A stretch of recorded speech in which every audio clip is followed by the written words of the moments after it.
Hello everyone, कैसे हैं सब। आज हम पढ़ेंगे एलिमिनेशन मेथड, लीनियर इक्वेशंस को सॉल्व करने का सेकंड मेथड।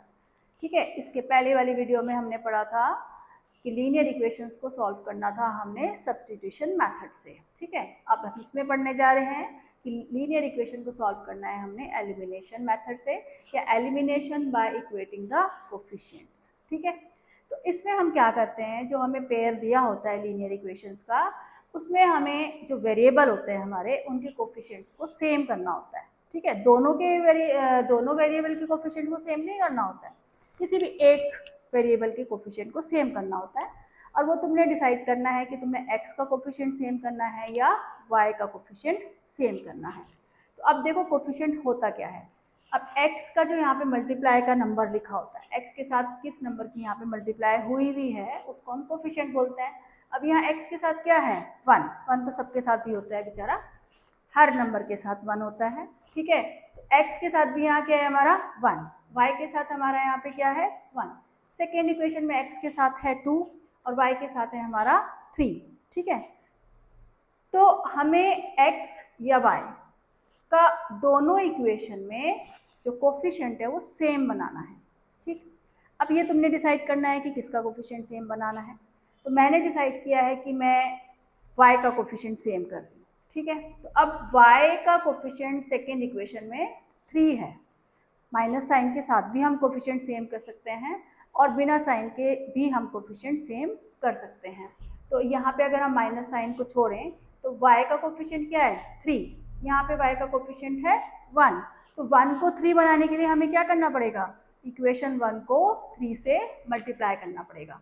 तो देखो मैंने यहाँ पे लिखा है multiply equation 1 by 3 to make the coefficient of y equal. y का कोफिशिएंट इक्वल करने के लिए हम इक्वेशन 1 को 3 से मल्टीप्लाई करने जा रहे हैं। अब इक्वेशन को मल्टीप्लाई करने का क्या मतलब होता है, इक्वेशन में जितनी भी टर्म्स हैं 3, 4, 5, 6 जितनी भी हैं, हर टर्म को मल्टीप्लाई करेंगे हम। ठीक है, तो यहाँ इक्वेशन में हमारी 3 टर्म्स हैं x, y एंड 5। तो अब हम 3 से तीनों को मल्टीप्लाई करेंगे। तो क्या आ जाएगा हमारा, जब हम 3 को x से मल्टीप्लाई करेंगे तो 3x plus 3y is equal to 50। तो इक्वेशन 1 को हमने 3 से मल्टीप्लाई कर दिया। ठीक है, सेकेंड इक्वेशन को हमने किसी से मल्टीप्लाई नहीं किया है, एज इट इज इसके नीचे रख लेंगे। ठीक है, 2x minus 3y is equal to 4। ठीक है, तो ये हमारी फर्स्ट इक्वेशन है, मल्टीप्लाई करने के बाद ये हमारी सेकेंड इक्वेशन है, एज इट इज, कोई चेंज हमने इसमें नहीं किया है। तो अब यहाँ देखो y का कोफिशिएंट सेम है, यहाँ y का कोफिशिएंट 3 है, यहाँ y का कोफिशिएंट 3 हो गया।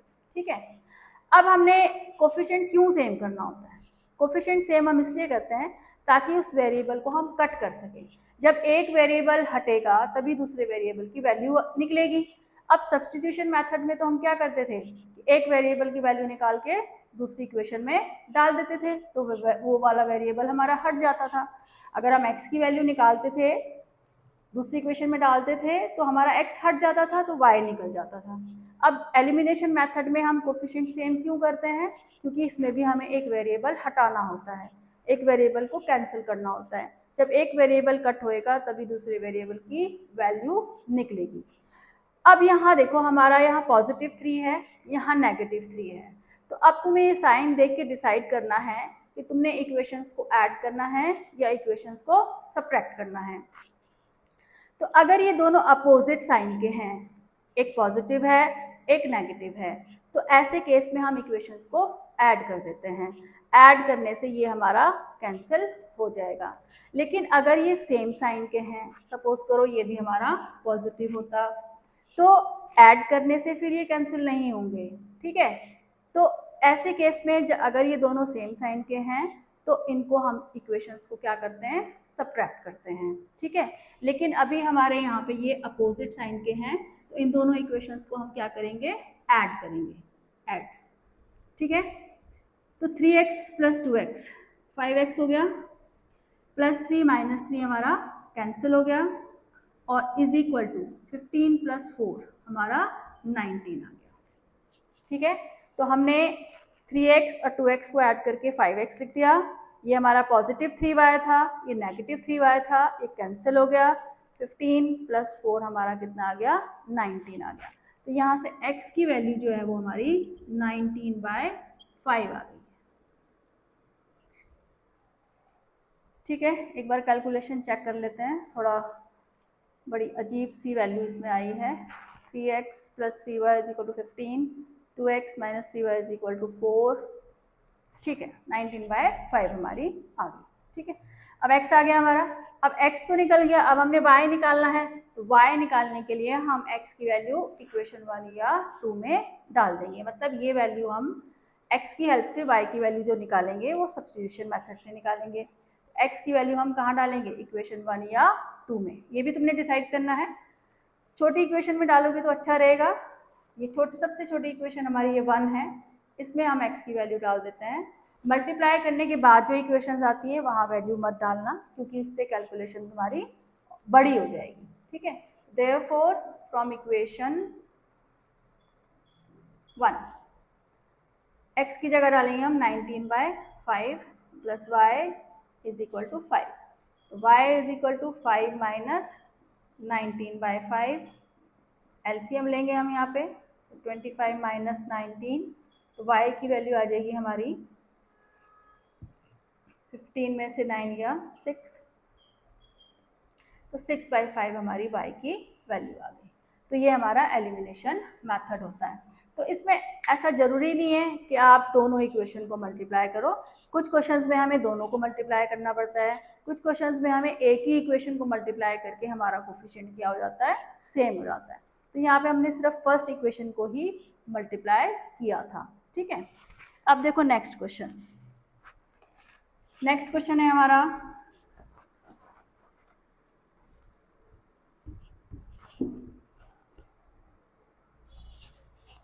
नेक्स्ट क्वेश्चन में हमारे इक्वेशन दे रखी है सेकेंड पार्ट में 3x + 4y = 10, 2x - 2y = 2।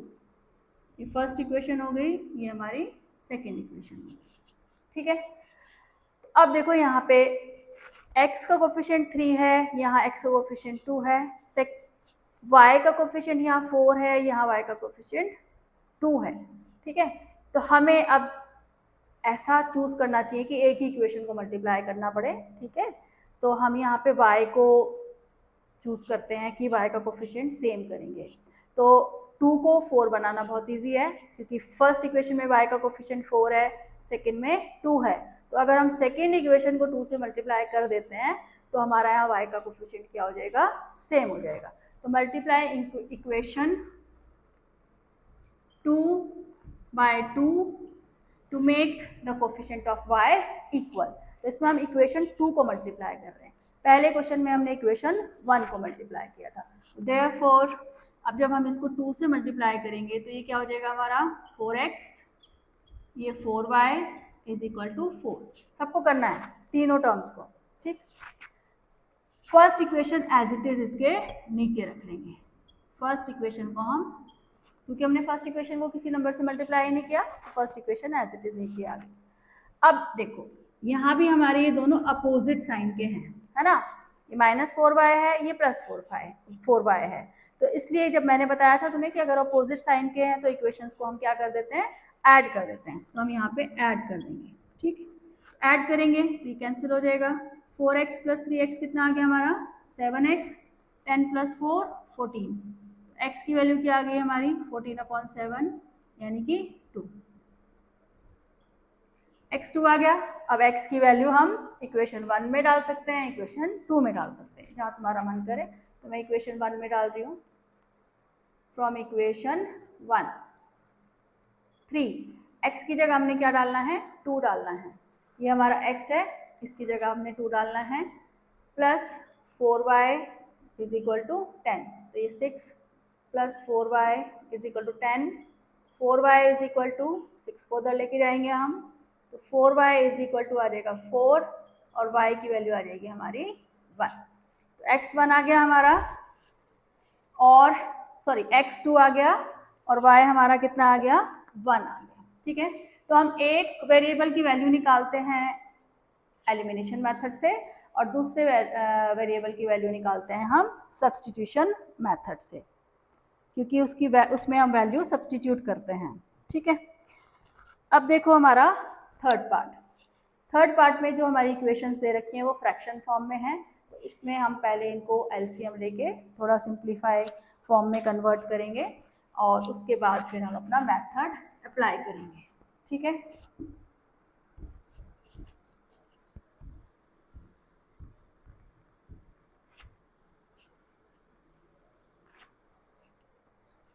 तो ये है हमारा third part. x/2 plus 2y/3 is equal to -1। इसका एलसीएम ले लेते हैं हम पहले, 6 एलसीएम आ जाएगा, तो 3x plus 4y is equal to -1, तो 3x plus 4y is equal to -6। ये बन गई इक्वेशन नंबर 1। अब हम बना लेते हैं दूसरी equation, x minus y/3 is equal to 3। तो इसका एलसीएम भी हमारा 3 आ जाएगा, तो ये 3x minus y is equal to 3, तो 3x minus y is equal to 9। Equation number 2, 3 3 जा 9, क्रॉस मल्टीप्लाई करेंगे। ठीक है, अब इसमें देखो 3x ऑलरेडी कोफिशिएंट सेम हुआ है ना। इक्वेशन 1 में भी x का कोफिशिएंट 3 है, इक्वेशन 2 में भी x का कोफिशिएंट 3 है। तो यहाँ पे हमें किसी भी इक्वेशन को किसी भी नंबर से मल्टीप्लाई करने की कोई ज़रूरत नहीं है। तो इन इक्वेशंस को हम एज इट इज़ सॉल्व कर लेंगे। सॉल्व करने के लिए ऊपर नीचे ऐसे लिख लेते हैं, -6 और ये 3x minus y is equal to 9। ये मैंने दोनों इक्वेशंस को लिख लिया। ये फर्स्ट इक्वेशन लिख ली मैंने यहाँ पे और ये सेकेंड इक्वेशन। यहाँ पे x का कोफिशिएंट ऑलरेडी सेम है, लेकिन ये पॉजिटिव हैं दोनों।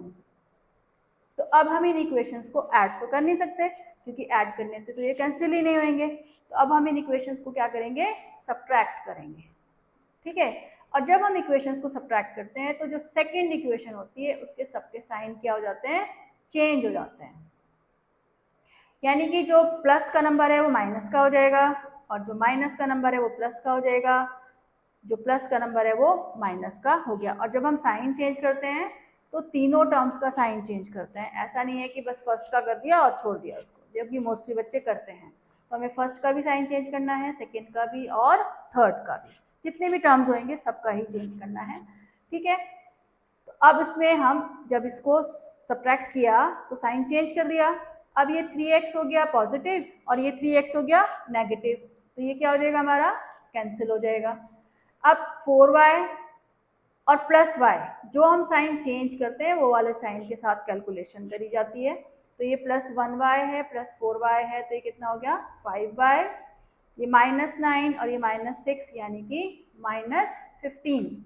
तो y की वैल्यू आ गई हमारी -15/5, तो y की वैल्यू आ गई हमारी -3। अगर तुमने इक्वेशंस को ऐसे माइनस नहीं करना है, ऊपर नीचे रख के माइनस नहीं करना है, मतलब कि ये जो है हमारा कौन सा मेथड है, वर्टिकली मेथड है ये, ऐसे है ना। हॉरिजॉन्टली भी तुम इनको माइनस कर सकते हो, मतलब कि ऐसे माइनस कर सकते हो कि फर्स्ट इक्वेशन का ये हमारा LHS पार्ट है, ये RHS पार्ट है। तो जब हम इक्वेशंस को माइनस करते हैं तो LHS में से LHS पार्ट माइनस होता है, RHS में से RHS। तो मैं फर्स्ट इक्वेशन का पहले LHS पार्ट यहाँ लिख रही हूँ, माइनस सेकेंड इक्वेशन का। तो माइनस जब हम करते हैं इक्वेशंस को तो ब्रैकेट में रख के करते हैं, क्योंकि बाहर वाले माइनस से उसके साइन चेंज होते हैं। तो -6 -9, तो ये देखो ये वाले पार्ट, ये LHS में से LHS को माइनस कर दिया और RHS में से ये RHS को माइनस कर दिया, -6 -9। तो देखो 3x plus 4y minus 3x, ये बाहर माइनस है तो अंदर का साइन चेंज हो जाएगा, ये -15 आ गया। तो ये नेगेटिव 3x है, ये पॉजिटिव 3x है। तो 4y प्लस y 5y आ गया, -15। तो y की वैल्यू क्या आ गई हमारी -3, 5 से डिवाइड करेंगे। तो दोनों ही केसेस में देखो सेम आंसर है, बट थोड़ा सा करने का तरीका अलग हो गया है। तो कुछ बच्चों को ये नहीं समझ में आता है कि इक्वेशन माइनस कर रहे हैं तो साइन चेंज होंगे। देखो यहाँ भी तो हमने माइनस करी है तो साइन चेंज किए हैं ना। तो ऐसे तुम वर्टिकली भी इनको माइनस कर सकते हो या फिर हॉरिजॉन्टली भी इनको माइनस कर सकते हो इक्वेशन को। और माइनस हम कब करते हैं इक्वेशंस को, जिस वेरिएबल का जब हमारा कोफिशिएंट सेम होता है वो सेम साइन के अगर हैं, क्योंकि यहाँ भी +3x था, यहाँ भी +3x था, तो इसलिए हमने इन इक्वेशंस को क्या करा, माइनस करा, ताकि वो वेरिएबल हमारा कैंसिल हो जाए। ठीक, अब y हमारा -3 आ गया है। अब इसको तुम इक्वेशन 1 में भी डाल सकते हो, 2 में भी डाल सकते हो। तो मैं 2 में डाल रही हूँ। From equation 2 3x minus y की वैल्यू -3 है। ठीक है, ऑलरेडी यहाँ इक्वेशन में भी माइनस है और वैल्यू भी माइनस में है, इज इक्वल टू 9। तो 3x minus into minus plus हो जाएगा।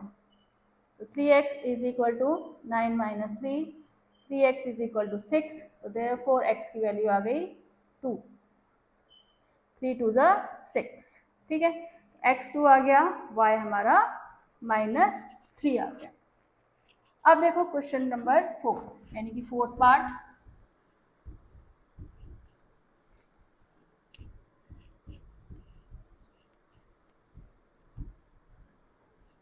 फोर्थ पार्ट में हमारा जो है वो थोड़ा सिंप्लीफाई फॉर्म में नहीं है लीनियर इक्वेशन हमारी, तो पहले हमें करना पड़ता है सिंप्लीफाई फॉर्म में। 7 into y plus 3 minus 2 into x plus 2 is equal to 14। तो पहले इसको अंदर मल्टीप्लाई कर लेते हैं। 7y plus 21 minus 2x minus 4 is equal to 14। हमेशा ध्यान रखो ब्रैकेट के बाहर माइनस साइन होगा तो ब्रैकेट ओपन करते वक्त भी साइन चेंज होगा और ब्रैकेट लगाते वक्त भी साइन चेंज होगा। तो ये इक्वेशन बन गई हमारी 7 माइनस 2x, 21 में से 4 गया 17, तो 14 माइनस 17 यानी कि 7 minus 2x is equal to -3। तो ये हमारी फर्स्ट इक्वेशन बन गई, 7y minus 2x is equal to -3। अब सेकेंड इक्वेशन को भी थोड़ा सिंप्लीफाई कर लेते हैं। 4 into y minus 2 plus 3 into x minus 3 is equal to 2। तो ये 4y माइनस 8, 3x माइनस 9। अब देखो यहाँ बाहर प्लस का साइन था तो हमने साइन चेंज नहीं किया है। ठीक है, इज इक्वल टू 2।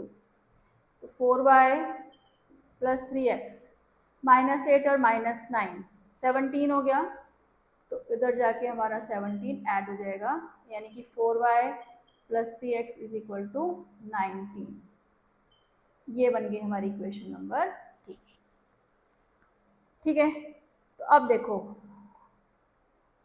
यहाँ पे y का कोफिशिएंट 4 है, यहाँ पे y का कोफिशिएंट 7, x का कोफिशिएंट यहाँ 2 है और यहाँ x का कोफिशिएंट 3 है।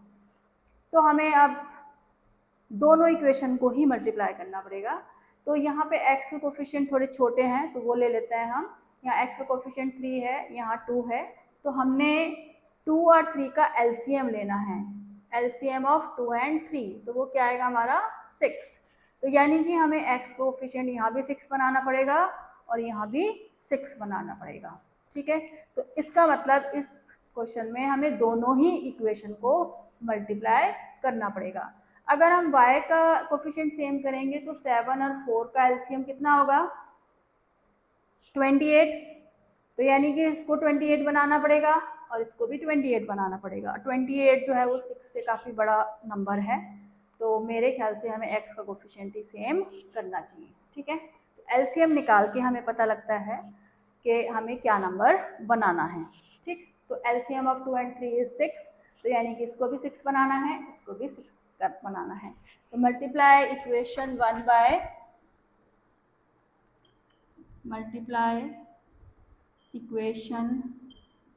बाय अब 2 को 6 बनाने के लिए 3 से मल्टीप्लाई करना पड़ेगा एंड इक्वेशन 2 बाय 2।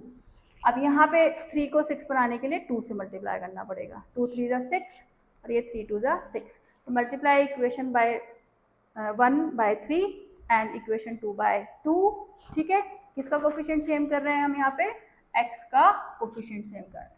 ठीक है, अब देखो 1 को जब हम 3 से मल्टीप्लाई करेंगे तो पूरी इक्वेशन को मल्टीप्लाई करना होता है। तो 3 7 ज़ा 21y, 3 2 ज़ा 6x, 3 3 ज़ा 9। ठीक है, इक्वेशन 1 को मैंने 3 7 ज़ा 3 2 ज़ा 3 3 ज़ा 9। अब ऐसे इक्वेशन 2 को हमने करना है 2 से, तो 2 4 ज़ा 8, 2 3 ज़ा 6 इज इक्वल टू 2 इंटू 19 38।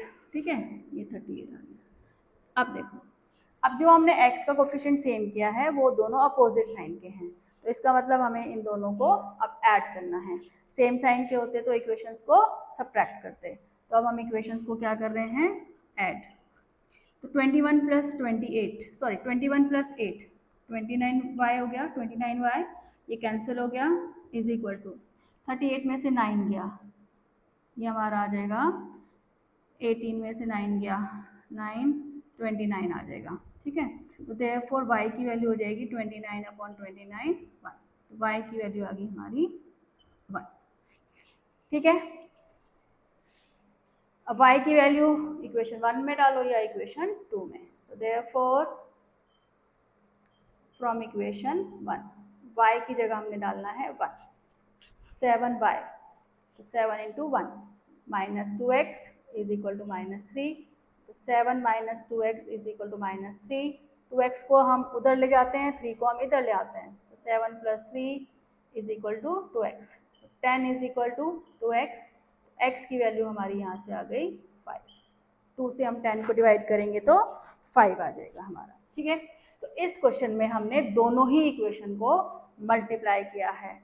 ठीक है, यानी कि यहाँ पे हमने x का कोफिशिएंट सेम किया है और x का कोफिशिएंट एक इक्वेशन में था 2 और एक में था 3, तो क्या कोफिशिएंट हमने बनाना है, तो उसके लिए हम 2 और 3 का एलसीएम निकालेंगे। तो एलसीएम से हमें पता लग जाएगा कि हमने x का कोफिशिएंट क्या बनाना है।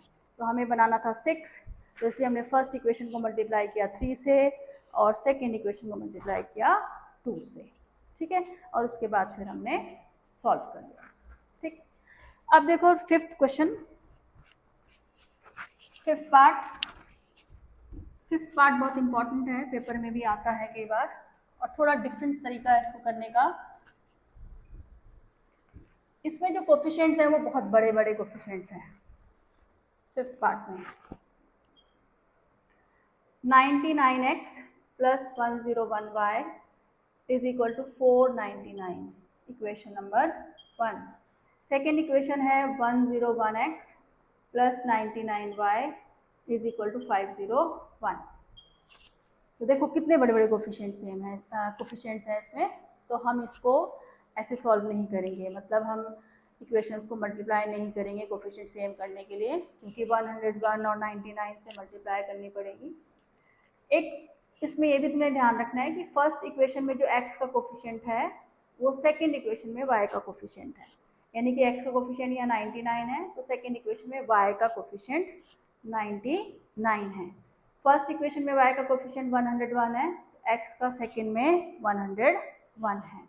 ठीक है, तो ऐसे जो क्वेश्चन होते हैं इन क्वेश्चंस को हम थोड़ा अलग तरीके से सॉल्व करते हैं, यानी कि यहाँ पे हम पहले एक बार इक्वेशंस को ऐड करते हैं और एक बार इक्वेशंस को सब्ट्रैक्ट करते हैं और फिर उसके बाद जो इक्वेशंस आती हैं उनको हम फिर एलिमिनेशन मेथड से सॉल्व करते हैं। तो पहले हम इन इक्वेशंस को ऐड कर रहे हैं। ऐड, जब हम इनको ऐड करेंगे तो ये कितना आ जाएगा हमारा 200x 200y और ये आ जाएगा हमारा 1000। ठीक है, उसके बाद हम यहाँ से 200 कॉमन ले लेते हैं, अंदर आएगा हमारा x plus y is equal to 1000, फिर 200 से हम इसको डिवाइड कर देते हैं तो ये हमारा 1000 डिवाइडेड बाय 200 ये आ जाएगा हमारा 5। तो ये देखो कितनी छोटी सी हमारी एक इक्वेशन बन गई। इसको डालते हैं हम इक्वेशन नंबर 3, मतलब कहाँ इतनी बड़ी इक्वेशन थी, कहाँ देखो कितनी छोटी सी इक्वेशन हमारी बन गई है। तो हमने इन इक्वेशंस को एक बार किया है ऐड, अब हम इनको एक बार करेंगे subtract. 99x plus 101y is equal to 499, 101x plus 99y is equal to 501। इन इक्वेशंस को अब हम कर रहे हैं सब्ट्रैक्ट। अब सब्ट्रैक्ट करेंगे इक्वेशंस को तो साइन भी हम इसमें चेंज करते हैं और जितनी भी टर्म्स होती हैं नीचे सबका साइन चेंज होता है जब भी हम फर्स्ट इक्वेशन में से सेकेंड इक्वेशन को सब्ट्रैक्ट करते हैं। तो सेकेंड इक्वेशन का सारी टर्म्स के साइन चेंज होते हैं, यानी कि साइन उनके अपोजिट हो जाते हैं। जो प्लस होता है वो माइनस हो जाता है और जो माइनस में होता है ऑलरेडी वो प्लस में हो जाता है। तो 99 में से 101 गया तो -2x, 101 में से 99 गया 2x, 499 में से 501 गया तो -2। यहाँ से हम -2 कॉमन लेंगे तो ये x, अब हमने माइनस साइन कॉमन लिया है तो अंदर का साइन चेंज होगा, तो यहाँ पे y आएगा इज इक्वल टू -2। अब -2 से हम इसको डिवाइड करेंगे, -2 डिवाइडेड बाय -2 तो ये 1 आ जाएगा। x minus y is equal to 1, ये बन गई इक्वेशन नंबर 4। तो ये देखो कितनी छोटी छोटी इक्वेशन हमारी बन गई हैं। तो इसमें हमारे ऑलरेडी कोफिशिएंट सेम हुए हुए हैं, y का भी कोफिशिएंट सेम है इसमें और x का भी कोफिशिएंट सेम है। तो इनको हम सिंप्लीफाई कर लेते हैं, मतलब कि हमें किसी भी इक्वेशन को मल्टीप्लाई करने की ज़रूरत नहीं है। तो therefore x plus y is equal to 5 है हमारा फर्स्ट इक्वेशन। सेकेंड इक्वेशन है हमारी x minus y is equal to 1। इनको हम क्या कर रहे हैं, ऐड कर रहे हैं। ये पॉजिटिव y है, ये नेगेटिव y है, ऐड करने से हमारा कैंसिल हो जाएगा।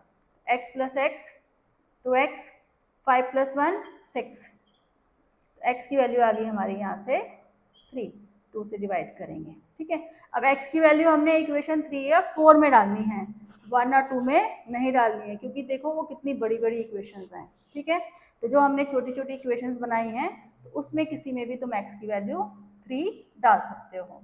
ठीक है, तो मैं डाल रही हूँ इक्वेशन 3 में। देयरफॉर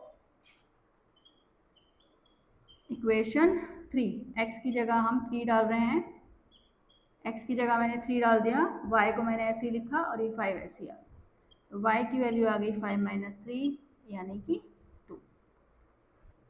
ठीक है, तो इस टाइप की जो इक्वेशंस होती हैं हमारी, जो मैंने यहाँ पे लिखा है, तो इनको हम इसी तरह से सॉल्व करते हैं। वैसे तो हम ये मेथड कहीं भी किसी भी इक्वेशन में अप्लाई कर सकते हैं। अगर हमें कहीं दिख रहा है कि इक्वेशंस को ऐड करके या सब्ट्रैक्ट करके हम छोटा बना सकते हैं तो हम अप्लाई कर सकते हैं ये वाला मेथड। ठीक है, अब हम मिलते हैं नेक्स्ट वीडियो में।